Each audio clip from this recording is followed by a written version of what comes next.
lagi dengan saya, Safira Eka Fariha, absen 29 dari kelas 12 MIPA 1. Pada kesempatan kali ini, izinkan saya untuk menyampaikan materi gametogenesis pada tumbuhan, yaitu mikrosporogenesis. Untuk materinya, lanjut video berikutnya. Jadi, pada video ini saya akan menyampaikan 4 bahasan topik, yaitu pengertian dari mikrosporogenesis, perbedaan dan persamaan dari mikrosporogenesis dan makrosporogenesis, tahapan dari mikrosporogenesis, dan hasil dari mikrosporogenesis.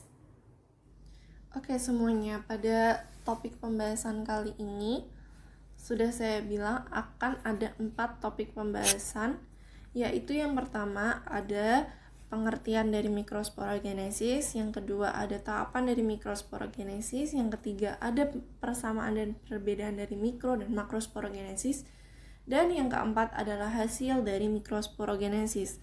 Oke teman-teman, kita akan masuk ke topik pembahasan yang pertama, yaitu pengertian mikrosporogenesis. Sebenarnya apa sih mikrosporogenesis itu? Oke, tapi sebelum kita membahas pengertian dari mikrosporogenesis itu, kita akan mereview ulang materi dari mitosis dan amitosis. Ada nggak nih yang masih ingat dari materi pembelahan mitosis dan amitosis? Oke, betul sekali.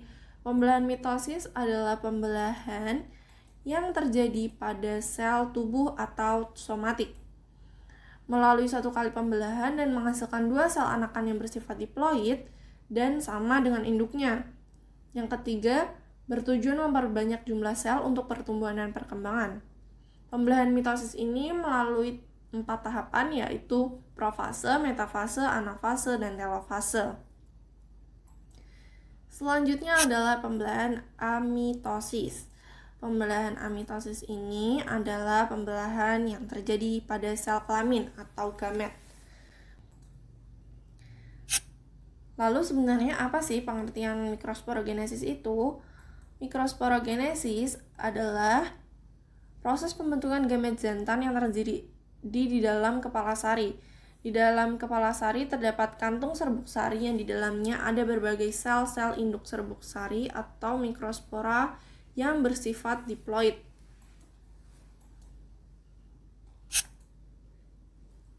Kita lanjut ke tahapan mikrosporogenesis. Sudah saya sediakan gambar di sini. Yang pertama adalah sel induk mikrospora melakukan pembelahan meiosis 1 dan menghasilkan sepasang sel haploid. Ini akan saya tandai dengan warna kuning. Meiosis pertama.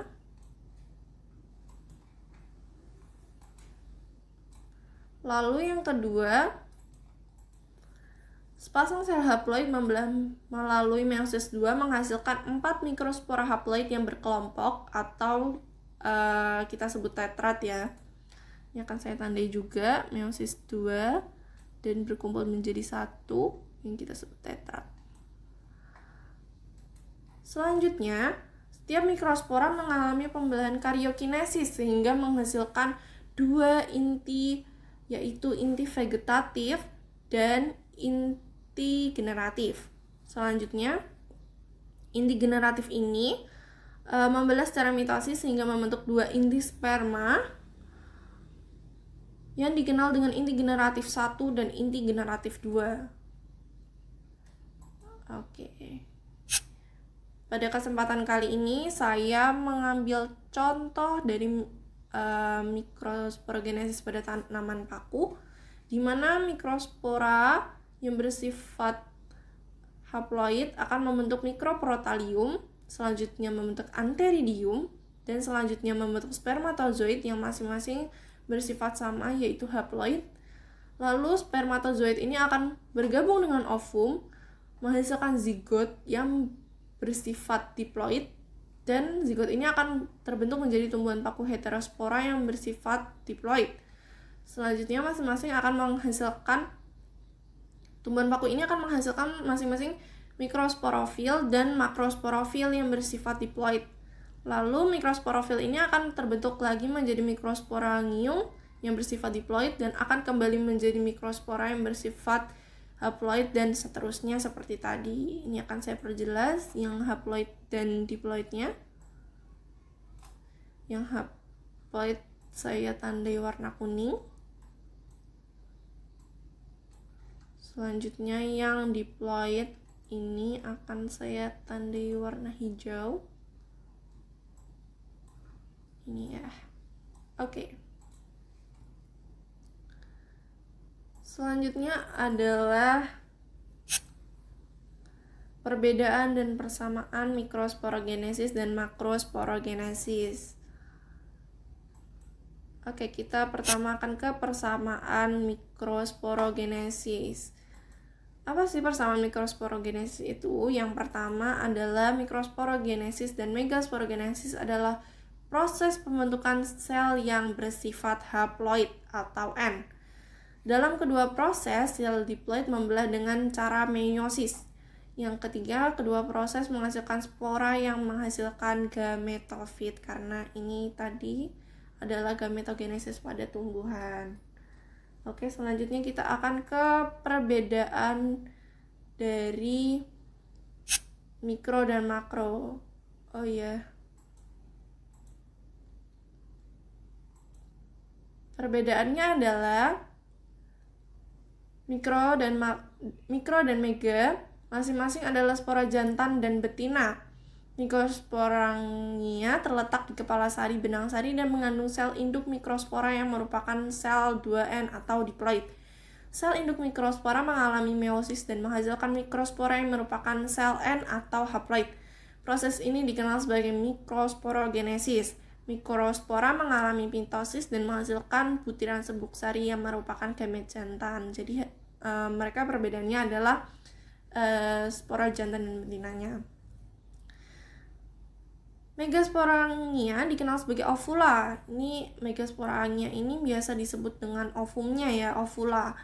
Ovula mengandung sel induk megaspora. Sel induk megaspora membelah dengan meiosis dan menghasilkan megaspora yang merupakan N sel atau haploid.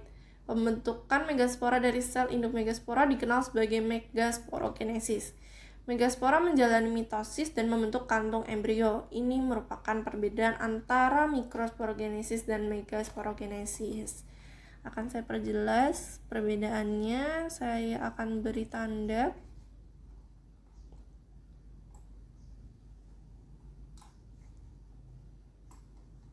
Oke, sudah.